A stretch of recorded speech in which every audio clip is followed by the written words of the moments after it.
Jadi, belum lama ini, Deddy Corbuzier itu bermasalah sama satu brand suplemen yang cukup besar ya di Indonesia. Kalian tahu sendiri lah, yang BA-nya tuh kayak Chris Putra, Dodi Saputra, ataupun Diki Yuva. Nah, tapi, apa penyebab sebenarnya dari permasalahan ini?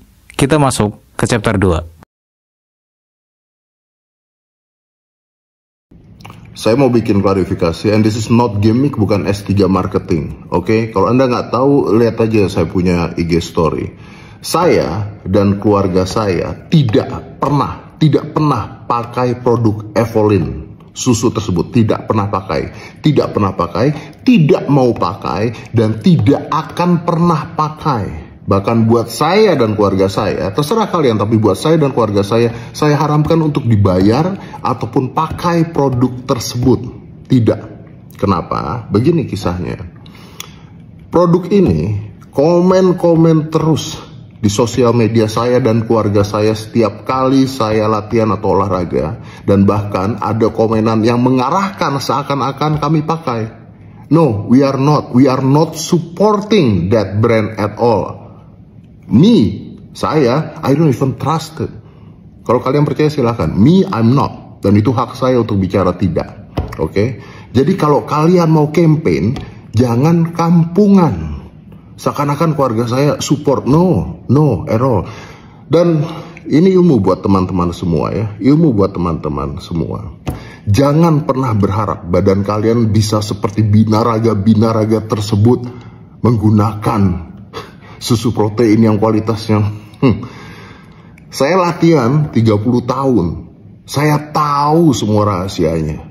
Badan saya nggak bisa seperti mereka. Cek darahnya. Pakai obat apa, pakai steroid apa, it's full of it. Tidak semua, 99.9% boleh dibuktikan. And I think kalian juga tahulah hal tersebut. Understand? Saya gym udah 30 tahun. Jadi kalau kalian mau jual harapan palsu, silahkan. Tapi jangan campaign menggunakan nama saya atau keluarga saya, atau seakan-akan we are supporting that. Saya mengharamkan mensupport yang saya tidak pakai. Dan saya tidak pernah pakai, tidak mau pakai. So remember that. I do not support your product and will never ever support your product. Okay? I do not sell fake hope.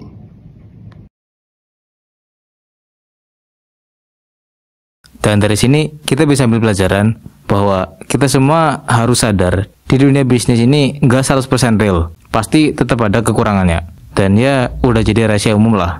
Kalau teknik marketing zaman sekarang itu udah banyak banget variasi atau modelnya. Ada yang pakai jalur aman, ada juga yang pakai kebohongan ataupun janji manis. Dan ya masih banyak lagi. Nah, tapi di sini kita ambil pelajaran dari kejadiannya Om Ded.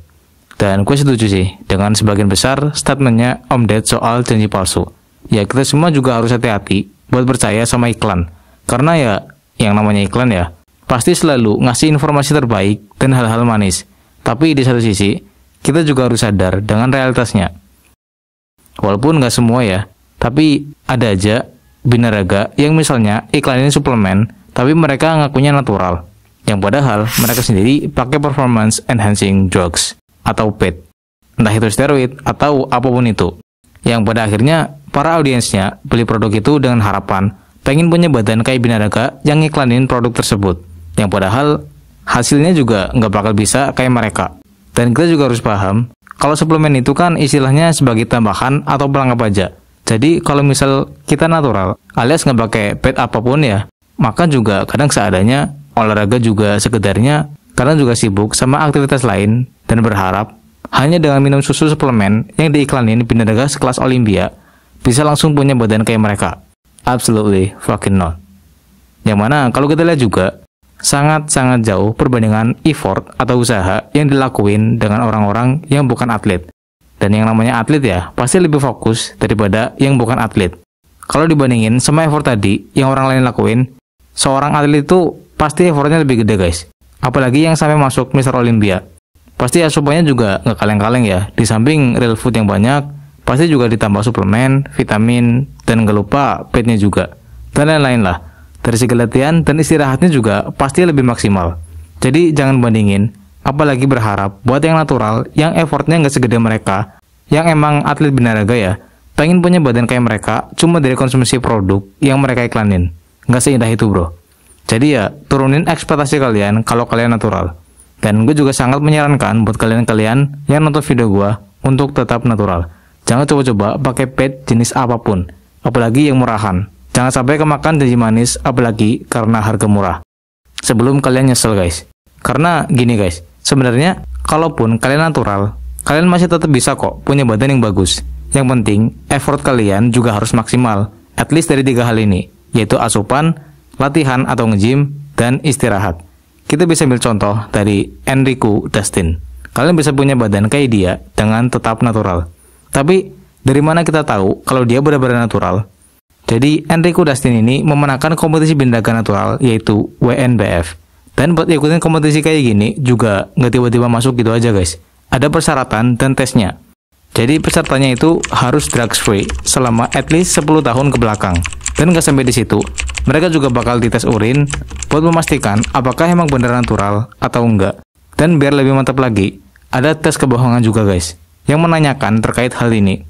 Nah, jadi bisa disimpulkan kalau kalian natural masih bisa punya badan kayak Enrico Dustin. Dan sebenarnya masih banyak kok guys, binaraga yang natural dan badannya itu nggak kalah keren.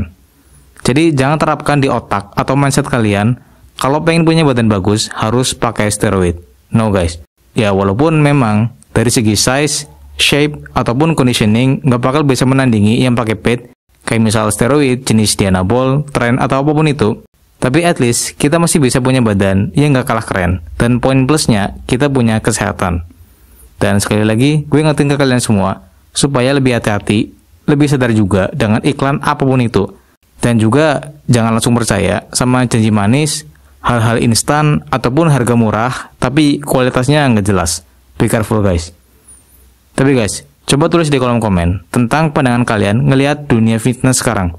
Kira-kira apa yang menurut kalian bisa dikembangin lagi, ataupun bisa lebih transparan, supaya masyarakat kita bisa teredukasi dan paham dengan apa yang sebenarnya terjadi di dunia fitness saat ini.